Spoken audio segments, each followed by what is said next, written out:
Net TV for you சேனலுக்கு என்னோட மனமார்ந்த வாழ்த்துக்கள். 7.5 lakh subscribers வந்து இருக்காங்க. ஸோ கூடிய சீக்கிரம் அது வந்து 1 million மாறதுக்கு என்னோட மனமார்ந்த வாழ்த்துக்கள். நீங்க உங்க ரைடை ஷேர் பண்ணி சம்பாதிக்கணுமா? நீங்க எங்கேயாவது போகும்போது டிராவல் காசை கம்மி பண்ணுமா? கோ ஷேர் ட்ரிப்பை இன்ஸ்டால் பண்ணுங்க. கீழே இருக்க டிஸ்கிரிப்ஷனில் லிங்க் கொடுத்துருக்கேன். டவுன்லோட் பண்ணுங்க, டிராவல் பண்ணுங்க, என்ஜாய் பண்ணுங்க. சினிமா அப்படிங்கிறது கற்பனை உலகம் அப்படின்னாலும் நம்மளையும் சரி நம்ம சொசைட்டியை சுற்றி நடக்கிற ஒரு சில விஷயங்களினுடைய ரிஃப்ளெக்ஷன் தான் சினிமா. அந்த மாதிரி சினிமாவில் ஒரு சில இன்சிடென்ட்டை பேஸ் பண்ணி எடுக்கப்பட்ட படங்களும் உண்டு, ஒரு சிலரோட வாழ்க்கையை சொன்ன படங்களும் உண்டு.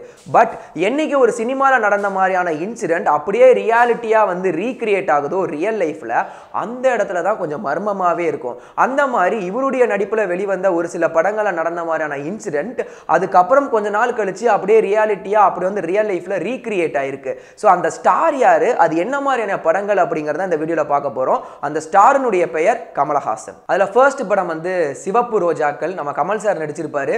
இந்த படத்தில் ஒரு ஆன்டி ஹீரோ கேரக்டர், ஒரு சைக்கோ கில்லராக நடிச்சிருப்பாரு. இவருக்கு பெரிய பணக்கார வீட்டு பையன், அவருக்கு பணம் பேர் புகழ் எல்லாமே இருக்கும். பட் சின்ன வயசுல நடந்த ஒரு சில விஷயத்துல ஏற்பட்ட பாதிப்புனால பெண்களை லவ் பண்ணி அப்படியே அவங்களை ஏமாத்தி அவங்கள கொன்னு வீட்டுக்கு பின்னாடி புதைச்சிக்கிட்டு இருப்பாரு. ஸோ இதை வந்து மையமா வச்சுதான் இந்த படம் வந்து உருவாயிருக்கும். இந்த படம் ரிலீஸ் ஆகி ஒரு 6 மாசம் கழிச்சு இதே மாதிரி ஒரு சைக்கோ கில்லர் வந்து ஊருக்குள்ள இருந்தான் அப்படிங்கிற மாதிரியான இன்ஃபர்மேஷன் நிறைய பேர் கேள்விப்பட்டிருந்தாங்க.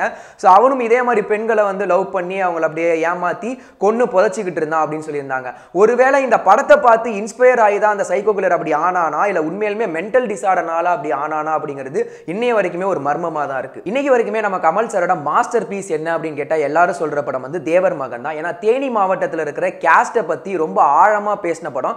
படம் ரிலீஸ் ஆகிறதுக்கு முன்னாடி நிறைய பிரச்சனைகள்லாம் சந்திச்சு தான் படம் ரிலீஸ் ஆயிருந்தது. முக்கியமா அந்த படத்துல செகண்ட் ஹாஃப்ல ஒரு திருவிழா போர்ஷன்ல பாம்பு வெடிச்சு கிட்டத்தட்ட 100க்கு மேற்பட்டோர் வந்து இறந்து போயிருவாங்க. ஸோ இந்த படம் ரிலீஸ் ஆகி கொஞ்ச நாள் கழிச்சு, கரெக்டா சொல்லணும்னா 1996ல கோவில்பட்டி அப்படிங்கிற ஊர்ல கூட திருவிழா இதே மாதிரி பாம்பு அடிச்சு கிட்டத்தட்ட 100க்கு மேற்பட்டோர் வந்து இறந்து போயிருந்தாங்க. வேட்டையாடு விளையாடு கமல் சாருடைய one of the biggest blockbuster அப்படின்னு சொல்லலாம். இந்த படத்துல ராகவன் அப்படிங்கிற கேரக்டர் எப்படி நம்ம மனசுல ஆழமா பதிஞ்சுதோ அதுக்கு ஈக்குவலா பதிஞ்ச 2 கேரக்டர் என்ன அப்படின்னா அமுதன், நிலமாறன். சைக்கோ கில்லர்ஸ், எந்த விதமான காரணமும் இல்லாம பெண்களை ரேப் பண்ணி கொடூரமா கொல்லக்கூடிய ஒரு சைக்கோ கில்லர்ஸ். ஸோ இந்த படம் ரிலீஸ் ஆகி கொஞ்ச நாள் கழிச்சு ஒரு ஆர்டிக்கல்ல வந்து ஒரு விஷயம் நிறைய பேர் எல்லாம் கேள்விப்பட்டிருப்போம். இந்த நார்த் இந்தியால 2 சைக்கோ கில்லர்ஸ் நைட்டு ஆட்டோல ஏறுற பெண்களை வந்து கொடூரமா ரேப் பண்ணி அவங்க பாடி பார்ட்ல ஏதாவது ஒரு பார்ட்டை கட் பண்ணி அதை வந்து அவங்களோட வீட்டு முன்னாடியே தொங்க விட்டாங்க அப்படிங்கிற மாதிரி. அன்பே சிவம் படம் ரிலீஸ் ஆகி ஓடும்போது அந்த படத்துக்கு ஒன்றும் பெருசாக வரவேற்பு கிடையாது. ஆனால் இப்போ அந்த படத்தை வந்து நம்ம தலையில் தூக்கி வச்சு கொண்டாடிட்டு இருக்கோம். கேடிவியில் என்றைக்குமே அந்த படத்துக்கு ஒரு ஸ்பெஷல் பிளேஸ் இருக்கு. ஸோ அப்பேற்பட்ட படம் தான் இந்த அன்பே சிவம். இந்த அன்பே சிவம் படத்தில் ஒரு டயலாக் வரும், 2004ல் சுனாமி வரும் அப்படிங்கிற மாதிரி. இந்த படம் ரிலீஸ் ஆனது என்னமோ 2003ல் தான். ஆனால் 2004ல் டிசம்பர் 26 சுனாமி வந்து கிட்டத்தட்ட 1000க்கும் மேற்பட்டோர் வந்து இறந்து போயிருந்தாங்க. ஸோ இதை வந்து கோயின்சிடன்ட்னு சொல்றதா இல்லை இது எப்படி எடுத்துக்கிறது அப்படின்னே தெரியல. இப்போ வரைக்குமே இது வந்து ஒரு மர்மமாக தான் இருக்கு. சினிமாவில் உள்ள காட்சிகளும் சரி, காட்சி அமைப்பும் சரி, நமக்குள்ள ஒரு பெரிய இம்பாக்டை ஏற்படுத்தக்கூடிய ஒரு பவர் அதுகிட்ட இருக்கு. ஸோ இப்போ நான் சொன்ன இந்த விஷயங்கள் எல்லாமே ஒரு கோயின்சிடென்ட் அப்படின்னா எந்த விதமான ப்ராப்ளமும் கிடையாது. பட் இப்போ நான் சொன்ன விஷயங்கள் எல்லாமே சினிமாவை பார்த்து இன்ஸ்பயர் ஆகி நடந்திருந்தது அப்படின்னா தான் உண்மையிலுமே ப்ராப்ளம். சினிமாவுக்கும் 2 முகம் உண்டு, நல்லது கெட்டது அப்படின்னு சொல்லிட்டு. அதில் உள்ள நல்லதை மட்டுமே நம்ம எடுத்துக்கணும். நிறைய நம்ம நியூஸ் பேப்பர் எல்லாம் பார்த்துருப்போம், சினிமா பாணியில் வெட்டி கொலை அப்படின்னு போட்டிருப்பாங்க. சினிமா பாணிங்கிறது தனியாக ஒரு ஸ்பெஷல் இதுவே கிடையாது.